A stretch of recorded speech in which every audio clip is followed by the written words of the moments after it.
Good afternoon. Welcome to the show. I'm your host, Melissa Ridgen.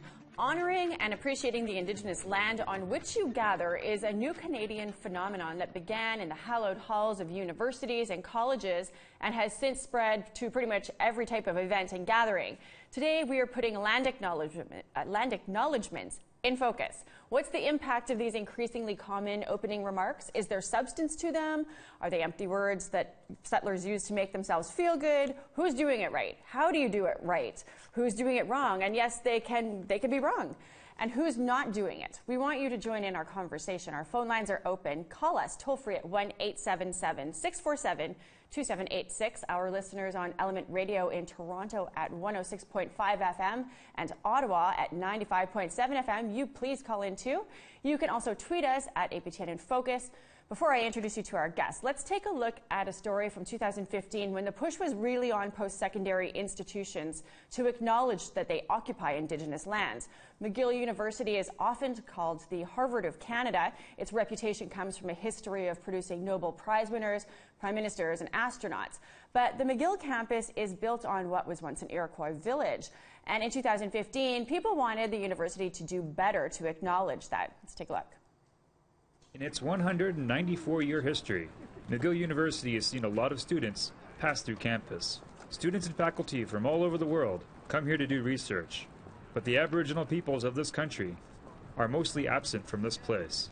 We're the most underrepresented across all groups, whether you're talking about students, staff, or faculty. Gagwiga Nolo Cook is trying to change that. He's employed by McGill to recruit Aboriginal students to the school, and as a Mohawk, he has some ideas about how to make it more welcoming to Indigenous students. There's nothing really on campus that says you're on Indigenous lands, except for the Hochelaga Rock, which is is hidden. Hochelaga Rock sits off to the side of McGill's main entrance. It's a monument to an Iroquois village that used to be on this site. Hundreds of people walk within a dozen meters of it every day without knowing what it represents. And for some students, the rock has come to symbolize a long overdue acknowledgement that McGill is built on Indigenous lands. All right. SMU would like to acknowledge that McGill University is situated on the traditional territory of the Kanien'kehá:ka, a place which has long served as a site of meeting and exchange amongst nations. This acknowledgement is said before the beginning of every student society meeting. It's considered a gesture of solidarity by the elected student body. We clearly still have a lot of work to do because our institution isn't one that is as accessible and welcoming and valuing of Indigenous knowledge and Indigenous peoples as it could be. Other Canadian universities are currently outpacing McGill when it comes to Indigenous representation on campus. The University of Manitoba has over a dozen tenure-track professors who are Aboriginal. McGill has none. The University of British Columbia's website acknowledges that it's located on the unceded territory of the Musqueam people. McGill's makes no mention of being on Mohawk land. McGill has a 200-year history, so things take time. Kostopoulos says significant progress has been made at McGill. He points to an Indigenous Studies minor that was launched last year. It's been a long time coming. I mean, when I was a student here in the 1980s, we used to talk about the possibility of having an Indigenous Studies program. The Indigenous Studies program isn't the only thing that's been years in the making. Cook and the First Peoples House have brought lots of ideas to the table. One that is closest to being done is an acknowledgement of Mohawk territory to be read at the start of all major university events, such as graduation. But so far, the university higher-ups haven't decided on the exact wording. Cook is resigned to the fact that it might take a while. It's frustrating, but at the same time, you realize that a lot of other, things take time here as well. For a venerable institution steeped in tradition like McGill, time may indeed move slowly, but if it hopes to attract more of the Aboriginal talent in this country, it might need to pick up the pace. Tom Fenario, APTN National News, Montreal. Joining us now, SHANA DION is the Assistant Dean of First Nations, Métis and Inuit students at the University of Alberta in Edmonton. She says that territorial acknowledgements must be properly researched and spoken from the heart in order to carry meaning. And while some of them might fall on deaf ears or might contain incorrect wording, it's the first time that we're having such a widespread conversation about the history of the land, and that's a positive step. SHANA, thanks for joining us. I want to know your theory on why we're seeing these land acknowledgements everywhere in the past, probably 10 years, I guess. Sorry, Melissa, if you can repeat that. What's your theory as to why we're seeing an increase in these land acknowledgements? Kind of they're everywhere in the past 10 years. Why do you think that is? I think it's the start of a conversation that's just really never been there before. And I shouldn't say that. It's probably been a part of the conversation before. It's just something that's just been a larger conversation more recently in these last 10 years. And so why are these important to be done right off the hop at a meeting or a gathering? I think it just sets the tone of place, right? When we set the tone of place, people have an opportunity to think about that a little bit more and let that resonate. So when it's the first acknowledgement that happens at a major event or a small function, a small gathering, it kind of sets the tone for everything moving forward from there to recognize and honor not only the land but the people that were here before us. Do you think that the people, when you hear these acknowledgements, that they really listen to those words and think about the territory that they're on, who was there before them, what treaties mean, or do you get a sense that they're just words that are thrown out there and has almost become white noise? I think it could go both ways, right? When we think of things like this, our hope and intention is that it's not just white noise, that people are paying attention to what is being said. And I think for the most part, from what I've seen and from what I've been able to be a part of conversations, is people do want to know more. When they hear those words, they ask, how do I find out more about that? I think that's the best part of this conversation, is that people are opening up not only their minds but their hearts and wanting to learn more. I want to read, I have a bio, this is from your bio, which is on the University of Alberta's website, and you have an acknowledgement that I want to read to share with people, because these acknowledgements are they're all different. Even in one city, you could have 20 different versions of an acknowledgement, but I liked yours.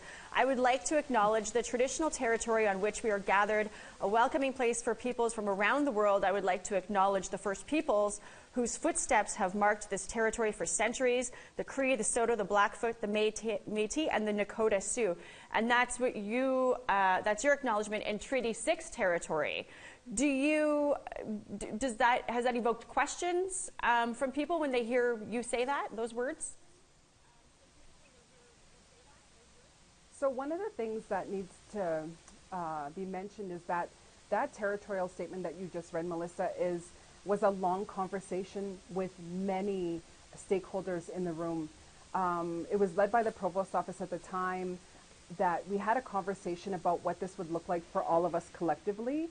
So it was a collective conversation of numerous and very diverse staff and students from across campus, and community members, elders were in the room, that we had this conversation of what does the territorial statement look like right now at the University of Alberta.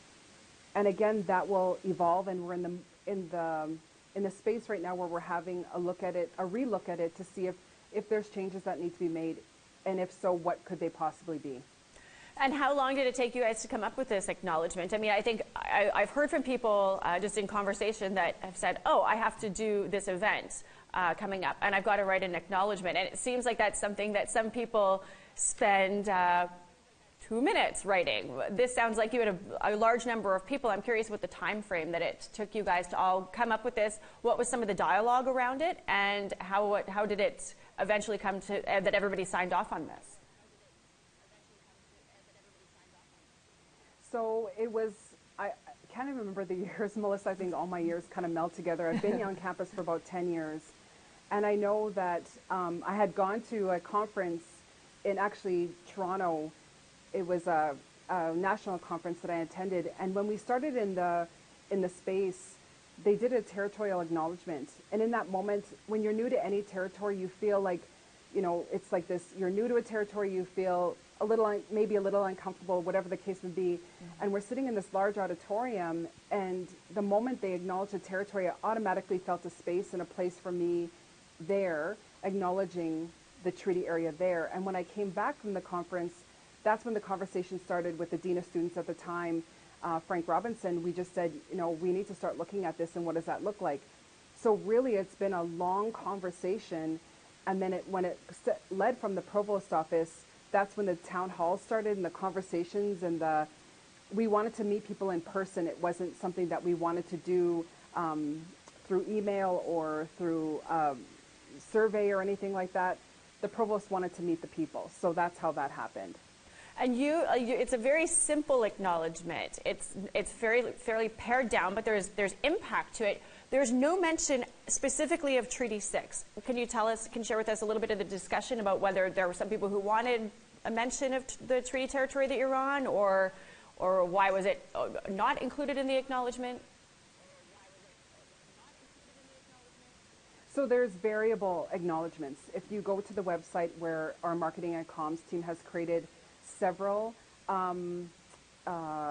territorial acknowledgements, I think there's maybe 5 or 6 on that space, where there is some that talk about the Treaty 6 and Métis homelands. So there's variable treaty territorial statements. There's not just the one, and it's because one of the things is people were asking us, I want to acknowledge the land, I just don't know how. So it's giving them language, but it's not meant to be set language.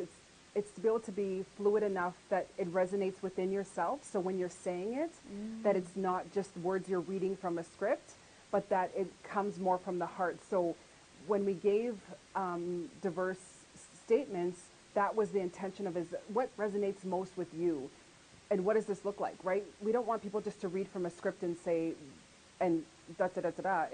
It's more meaningful than that, right? It's not checking mark. It's not checking the boxes. It's more than that. I like that. I want to know too, so for our viewers and our listeners at Element Radio in Toronto and Ottawa, and of course our viewers here on APTN, if there are people who wanted to or who need to write an acknowledgement, what would be the tips that you would give anybody, no matter where they are in this country, as they sit down to make an acknowledgement like this? I think we get calls all the time, right? I know within various positions I've held at the university that we get calls in regards to how do I start the conversation. It's giving them information. We live in a world with so much knowledge, right? With so much access to knowledge. We have the Indigenous MOOC, we have books, we have articles.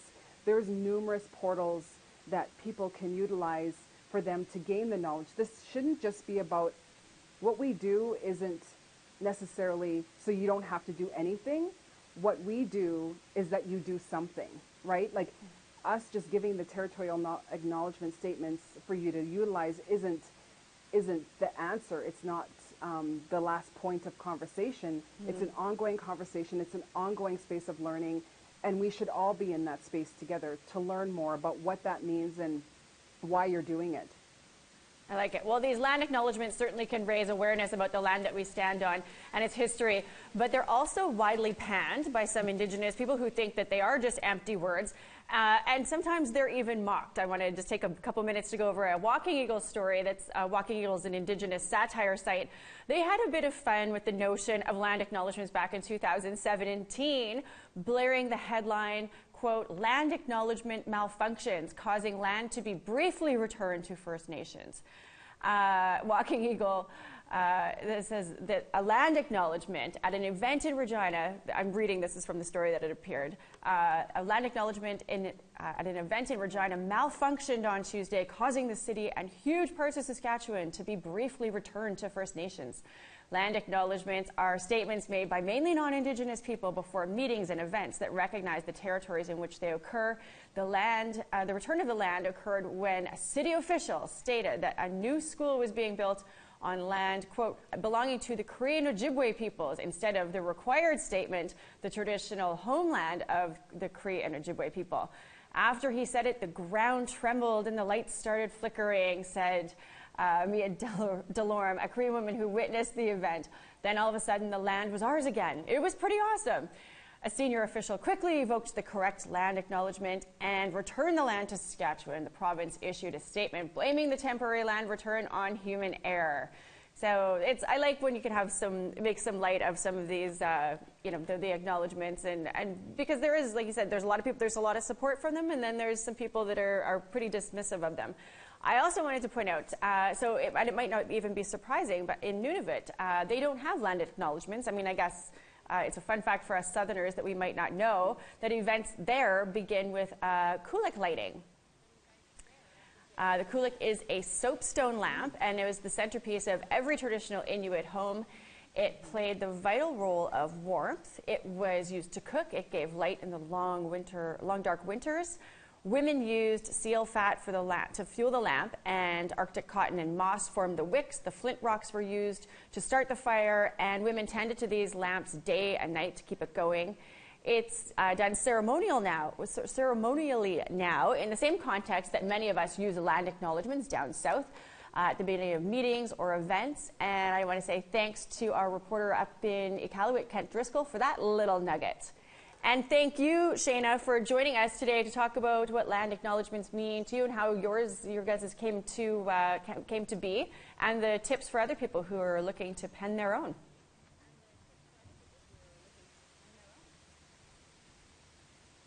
Sorry, I didn't hear the last part, Melissa. Thank you, SHANA. We need to take a quick break. When we come back, the role land acknowledgements play on future generations. And what if they're wrong? Is there some controversy around some of them? And someone who helped pen an acknowledgement at one university actually regrets doing so. We'll tell you why. Welcome to our listeners on Element Radio in Toronto at 106.5 FM and Ottawa at 95.7 FM. Stay with us. We'll be right back. Join our conversation now. You can call in toll-free at 1-877-647-2786. Like and watch us live on the APTN News Facebook page. Follow and tweet us at APTN InFocus. And send your thoughts in an email to infocus@aptn.ca.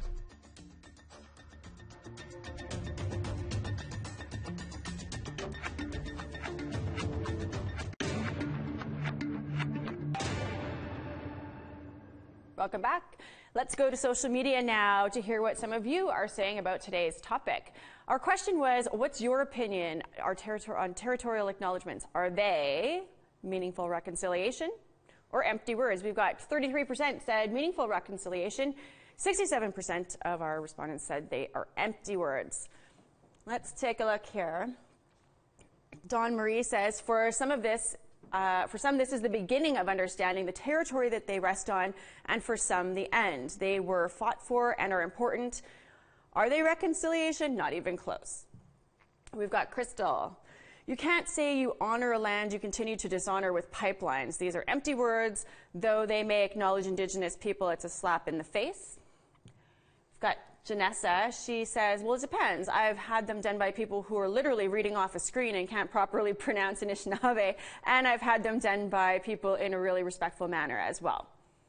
And I think that goes back to what SHANA had said, if they come from the heart, that's kind of the main point of them. We've got Anna.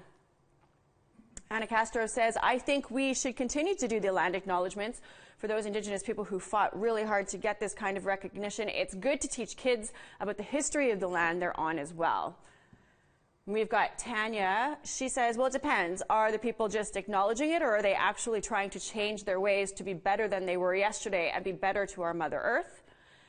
And from Damien, they become empty words when there's a whole lineup of speakers and each one of them do it and they're all the same word for word. That's a good point, too. If you'd like to add your opinion to our topic of conversation, here's how you can do that. Conversation now. You can call in toll-free at 1-877-647-2786. Like and watch us live on the APTN News Facebook page. Follow and tweet us at APTN InFocus, and send your thoughts in an email to infocus@aptn.ca.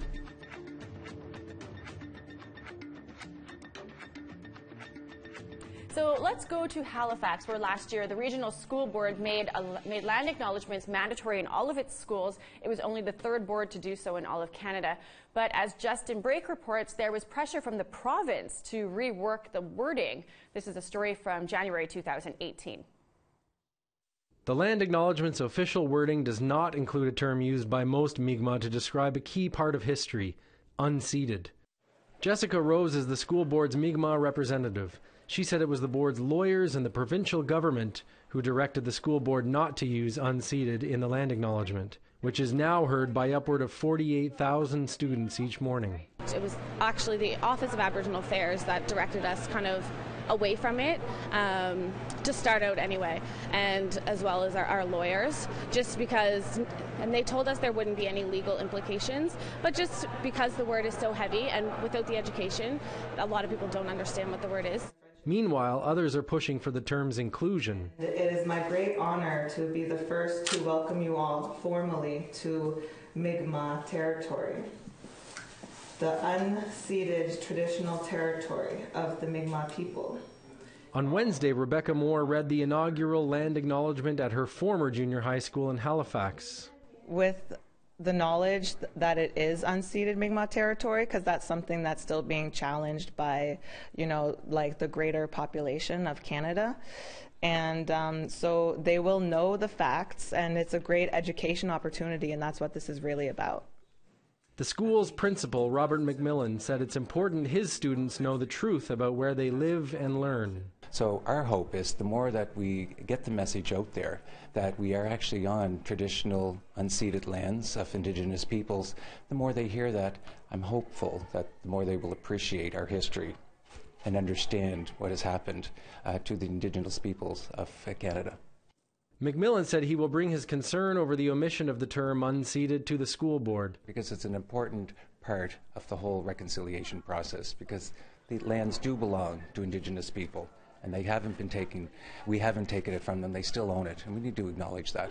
Moore said the unceded acknowledgement is a necessary step toward reconciliation.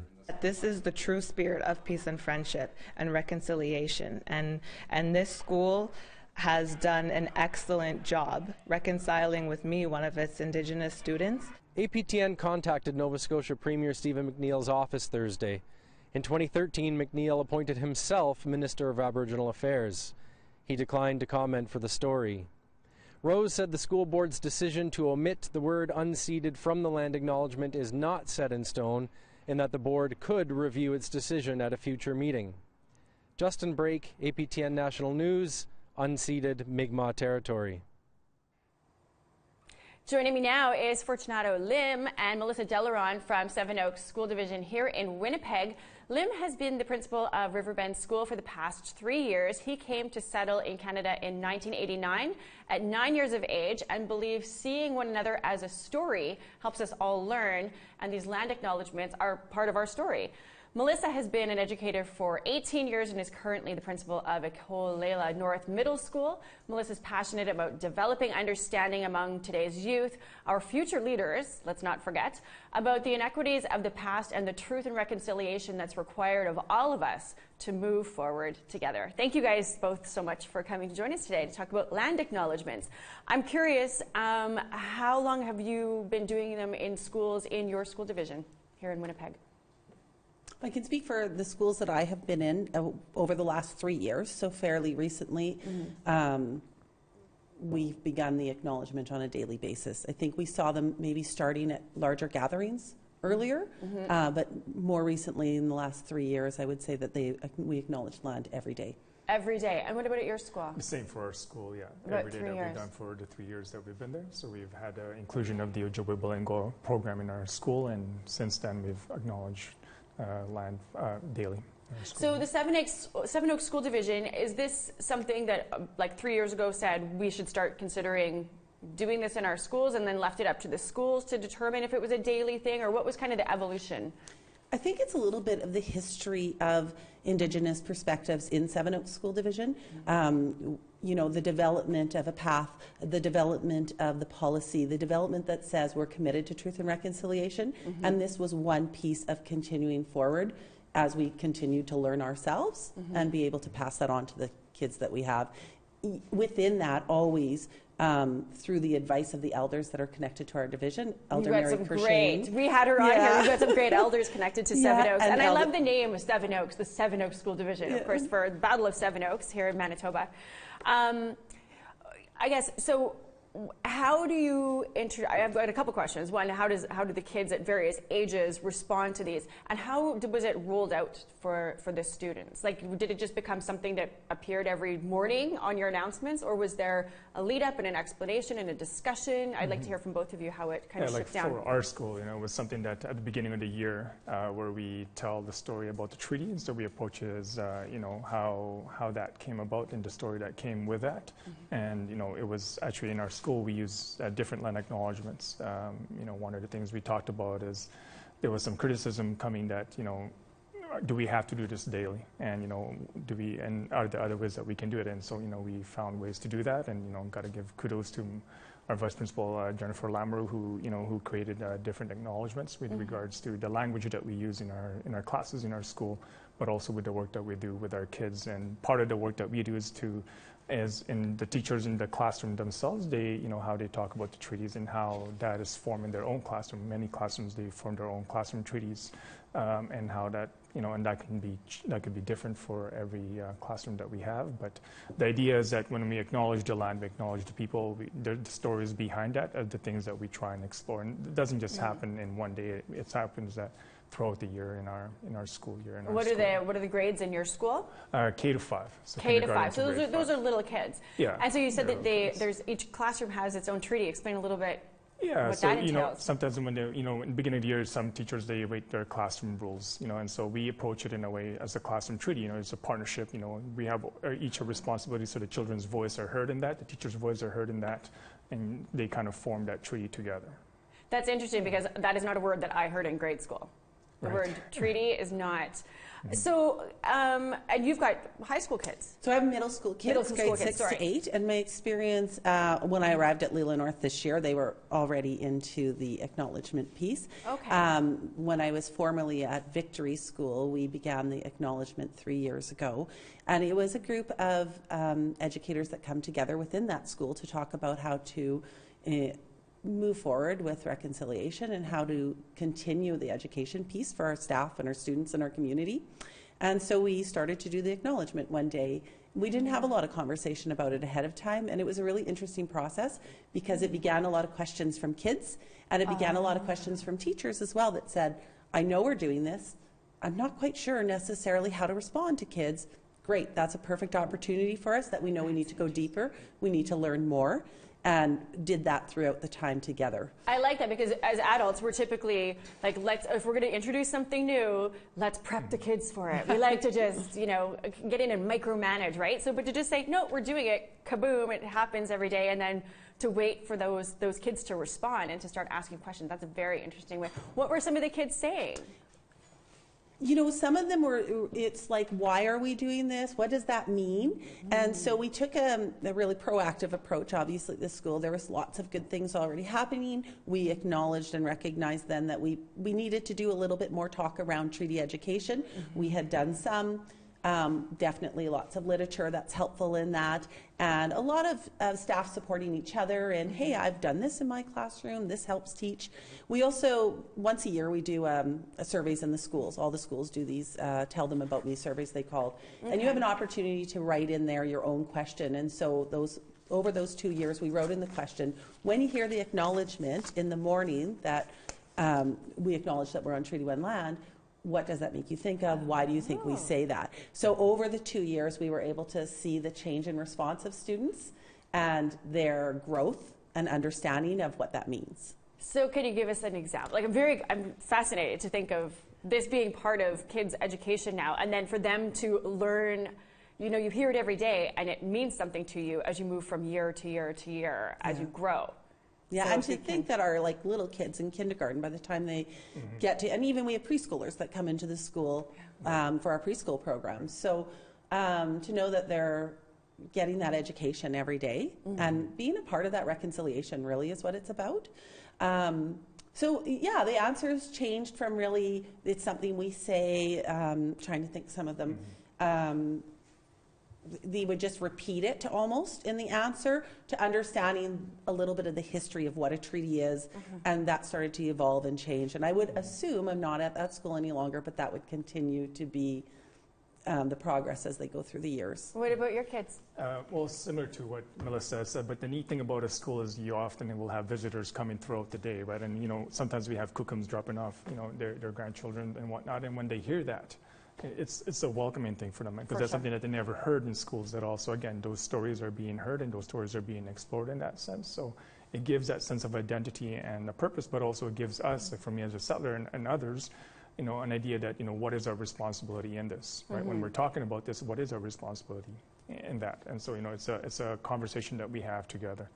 When I like that, like Shana had said, it's a welcoming thing as an Indigenous person when you get somewhere and you feel, which I mean everybody feels, you feel like you're a visitor, an outsider when you're somewhere that isn't yours. And when you get there and you hear those words, I think it is for a lot of Indigenous people welcoming.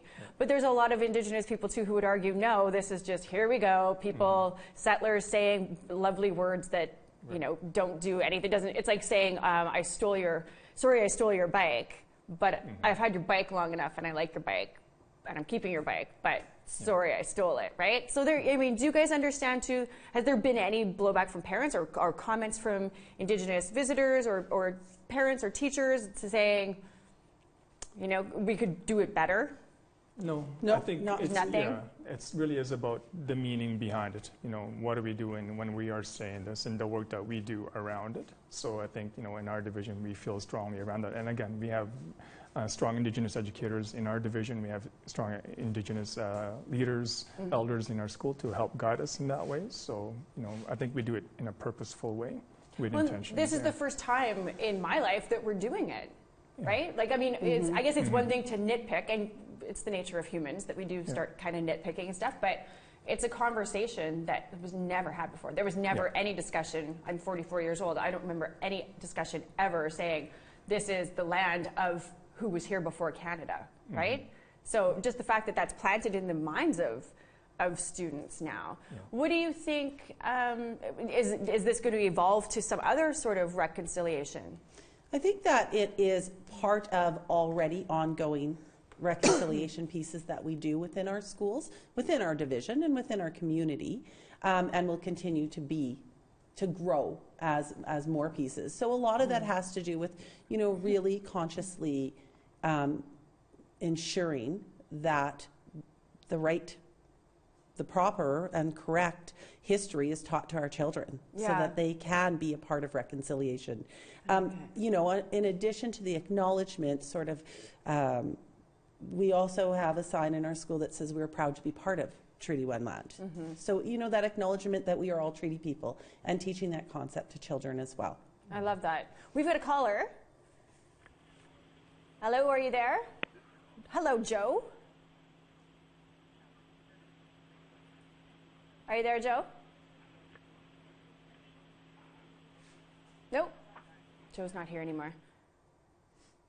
Okay, well, thank you guys for joining us to share with us what's going on in your schools within the Seven Oaks School Division here in Winnipeg. We have to take another break, but we've got more to come, including, are these acknowledgements superficial and empty? Some people say they are. Are they a trend? We don't know. Let's talk. Stay tuned.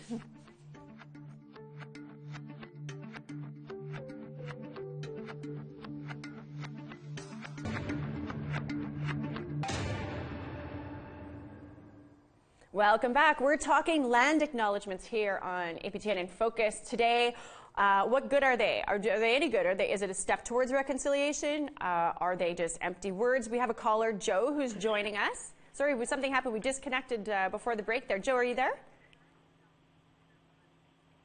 Joe, are you there? Yes, I am. She is there. Joe, hey, thanks for joining us. You had a comment. Oh, my gosh. Go for it. Hello. Hi, Joe. What are your thoughts on? We're talking about land acknowledgements here. What are your thoughts on land acknowledgements? Hi. No, I don't know. We can hear you, but you can't hear us. It's hard to hear on from this end. Can you hear me now? Oh, first of all, I'd like to acknowledge the territory, and we're in Anishinaabe territory. Okay, Joe, we're going to try to sort out what technical difficulties we have there with Joe. Let's go now to Hayden King is an Anishinaabe writer and an educator at Ryerson University. He's the director of the Yellowhead Institute, an Indigenous think tank in Toronto. He co-authored Ryerson's territorial acknowledgement back in 2012, and he recently told Rosanna Deerchild on her radio show Unreserved that he has some regrets about that. He said that Ryerson's acknowledges that it's on the territory of the Haudenosaunee and the Anishinaabe, and it's a territory governed by the Dish with One Spoon Treaty, which committed these nations to share land in peace and friendship and respect, and that newcomers are invited into this treaty and the spirit of those obligations. So King then said to Deerchild on Unreserved, quote, "For me personally, I think I started to see how the territorial acknowledgement could become very superficial and how it sort of fetishizes these actual, tangible, concrete treaties. They're not metaphors, they're real institutions, and for us to write and recite a territorial acknowledgement that sort of obscures that fact, I think we do a disservice to that treaty and to those nations." So that's interesting. We've got LYNN GEHL. She's an Algonquin and Anishinaabe from the Ottawa River Valley. She's joining us now from Peterborough, Ontario. She's written extensively about the rise in these land acknowledgements and the purpose that they serve. Lynn, thanks for taking the time to join us today. Thank you for having me. I think that the first acknowledgement in this subject this territory. Sorry, it's a little bit tough to hear you there. So you had said that these scripts, as you've called them, they can be disingenuous or as token gestures, I guess. A symbolic way for settlers to appease First Nations without taking meaningful action. Is that, I mean, those are strong words, and there's a lot of people who would agree with those words. Do you see any good in them? Well, pretty much, I'm going to go from the, and so I hear the acknowledgement of my commentary, and I think yeah, you know what, Lynn, we're going to have to call you back. It's a really bad connection here. I wasn't able to understand any of the words that you were saying there. So I think we've got things sorted out. We're having a lot of technical difficulties here today. Sorry, folks. I think we do have Joe on the line again there now. Joe? Okay. Hey, can you hear me, Joe? This is not our day for technology. Hi. Joe, we're talking land acknowledgements. Can you hear me? I can hear you. I think you anyway, probably I guess this is a comment I have to make. It's hard for me to hear. I think whatever you have I just going like on to in the acknowledge background, the territory we're in. We're in Anishinaabe territory. I'd also like to acknowledge my descendants and ancestors that are before the treaties 1 to 11, and to recognize the mass territory that we as Anishinaabe are. Anyway, I wanted to talk a little bit about what happened with my children going to school and how they are in the schools, how they stand up for O Canada. Well, for me, I have two of them, one that goes periodically, but two that go, and they don't have to stand up for O Canada, and I don't want them to stand up for O Canada, and they're can be, like, they can leave the room or stay where they are. For me, it's if anything, they're only going there just to get the basic. It all comes from our people anyways. All the education system actually comes from us anyway. But because of how things are in Canada now, we just I just let them have the understanding of the basic. So, Joe, I don't know if you guys can hear me out there. We can hear you. I don't know if you can hear me. Anyways, I just wanted to make a comment on that. Ever since the issue with my son and myself, we went across the so-called American border. We entered United States, so-called United States, without any IDs, just as our names, our territory, and our clans. Mm-hmm. So for me, that's so important as the original people of this land, and to always acknowledge our tribes. So I hope you guys can hear me, because I can't hear. We can hear you, Joe. Exactly if you can see me. There, so. You know, I would, and maybe somebody can pass this question on. If you could keep Joe on the line and ask her this, I'm curious if she's had discussions with her kids about why they're not standing up for O Canada. And also, I'm curious what Joe's thoughts are on these land acknowledgements that are being done increasingly, and if they're being done at her kids' schools. If somebody has... Very much. I teach my children the truth about what the oppressions that Canada has done since the Crown's since the Crown has so-called a fake sovereignty. You know, like Canada's not even a country, so it's owned by the Crown. So, you know, I teach my children the truth about it, that they don't have to acknowledge this corporation that's in place now that they call Canada. So I'm very strict on that with that, and I don't want my children being lied to that they come from monkeys or whatever. You know, I tell them the truth. I hope that's not being taught in your kids' school. Well, it's the understanding they have a way of evolution and stuff like that, and to me that's telling our children lies, because as Anishinaabe we have our own creation stories, and I don't want Canada telling whatever their creation or whatever stories that they make up. They call it history, but I call it his story. They don't have a history with us. Yeah. It's just Canada's been based on lies, theft, and murder of a people and lands and industry, and they've been continuously doing that to our people, even making missing and murdered an industry for them as well. And that's how disgusting that I'm truthful to my children. I want them to know the truth, that Canada has done nothing for us but cause problems and extinction to our, you know, they still have a mandate that says kill the Indian and save the man. That, like, how disgusting is that? All over the world, they know the term as Indian, but right now our people are being lied to and being told that they're Indigenous. Indigenous can mean anything. When you hear these land acknowledgements that are being used, you know, all over Canada now, do you see any good in them in that, well, here's settlers who are at least taking the time to acknowledge where they stand?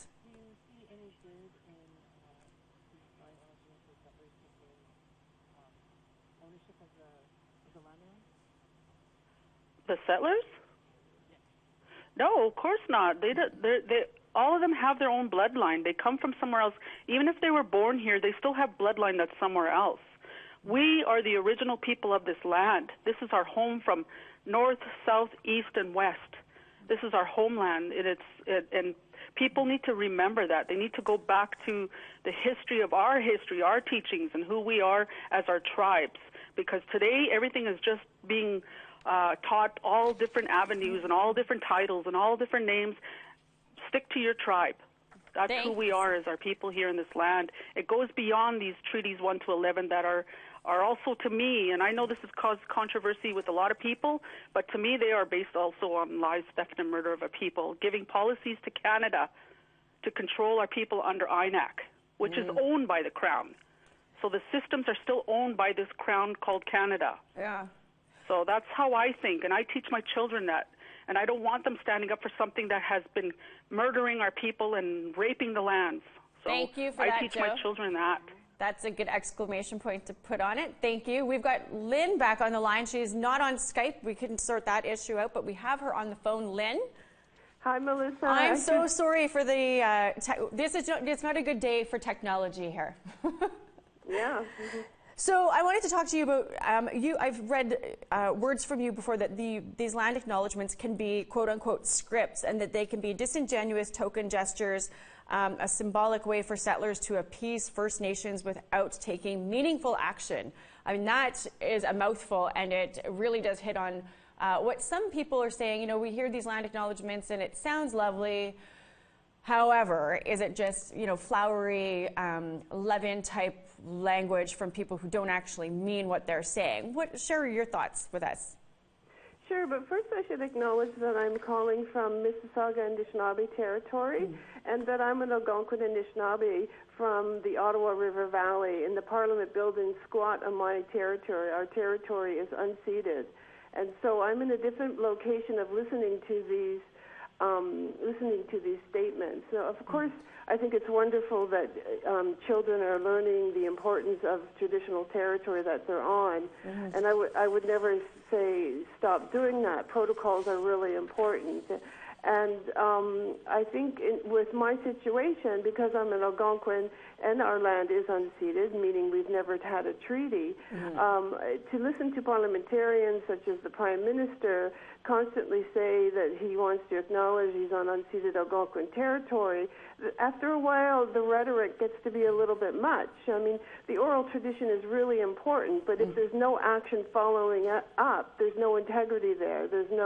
It's not genuine, and it's not reconciliation. Do you get this sense that, you know, and I draw this comparison sometimes, that, you know, people feel like they're doing their part for the environment when they wheel their big blue box out to the curb every week? Like, look at me, I'm so environmentally friendly and eco-conscious that I'm taking out my blue box, but they've never put any thought into how their actions have filled that blue box, right? And so there's, we do these things sometimes to make ourselves appear, or I guess to feel like we're better people than we are. Do you get a sense of that with some of these acknowledgements? Well, certainly rhetoric without action, or words without action, is not, we believe action, knowledge is in the action. And so I think, for me, the analogy I prefer is it's like a man who's beating his wife, and he apologizes, but he continues to do it. No. Right? That's a good analogy. I want to take a time here just to share with you. So we've got a few different, there's lots of different acknowledgements that you hear in the course of doing business here in Winnipeg, and some of them are, you know, very short and sweet and simple, and some of them are words that, you know, seemingly come from people's hearts, and some of them are lovely. I want to read one to you here. I'm just waiting for it to come up on the screen because I don't have it in front of me. An acknowledgement that's done very well. This is from the University of Manitoba. The University of Manitoba campuses are located on original lands of the Anishinaabe, the Cree, the Ojibwe, the Dakota, and Dene peoples, and on the homeland of the Métis Nation. So I like that one, and it acknowledges that the campuses are throughout Manitoba, and all of these nations lie within the provincial boundaries of Manitoba. I want to take a look at one that kind of maybe misses the mark a little bit. This is a very standard acknowledgement that we hear in Winnipeg. And the wording, I want you to listen really closely to the wording because it's what's important. Here's a standard acknowledgement. I would like to begin by acknowledging that we are in Treaty 1 territory, and that the land on which we gather is the traditional territory of the Anishinaabe, the Cree, the Ojibwe, the Dakota, and the Dene people, and on the homeland of the Métis Nation. Here in Manitoba, Winnipeg is in Treaty 1 territory, and so it's actually wrong in that, yes, you're here on Treaty 1 territory in Winnipeg, but no, this isn't the ancestral land of the Ojibwe or the Dene, who are further north in Manitoba. I've also just heard recently from a colleague over at another media outlet here who said he's been at an acknowledgement and has heard that somebody said that we're here on Treaty 1 territory, which is also the traditional territory of the Inuit. So, Lynn, I say to you, I mean, like these acknowledgements, I mean, sometimes they're just completely, it just seems like people have some buzzwords in their head and they're tossing them into an acknowledgement. What's the risk that we run of these things? I mean, it's one thing to be not well-intentioned, I guess, but then to just be factually completely incorrect. Well, I know that what I did was I did some research, and I learned about the Algonquin Anishinaabe, and I compiled a land acknowledgement that people can learn from, and I posted it online. Where can we find it? Oh, it's on, LYNN GEHL Algonquin Land Acknowledgement. Okay. And I think that people should do the research and take an effort into learning a little bit about the land they're on. Now, of course, you have to keep in mind that these territories, sometimes they're shared. Right. So finding, this idea of singular ownership comes from, Western knowledge philosophy. But we also need to acknowledge that before humans were here, there were the four-legged and the trees and the rivers and the water, and that they're just as important as the human beings. So land acknowledgements, they're important protocol in our tradition, but they're not without, and I'm glad everyone's doing it, but they're not without their limitations, right? They're just a beginning in learning the story. That's what, and that was my last question for you. We're running out of time here so quickly. Do you think that these are the beginning of steps, increasing number of steps that we'll see towards reconciliation? Well, reconciliation will not happen unless we are given our respect, our jurisdiction for the land and water is respected. Outside of that, it's just going to be a lot of rhetoric. We need jurisdiction of our land and resources so we can build our own institutions. A nation is not a nation without land and resources. We'll have to wrap it up there, Lynn. Thank you. That's all the time we have for today. I so appreciate all of the thoughts of our guests who have joined us, our viewers and our listeners. Thanks for joining us to this episode. Will be available for a download as a podcast on our website, aptnnews.ca/podcast. I'm Melissa Ridgen. Have a great afternoon.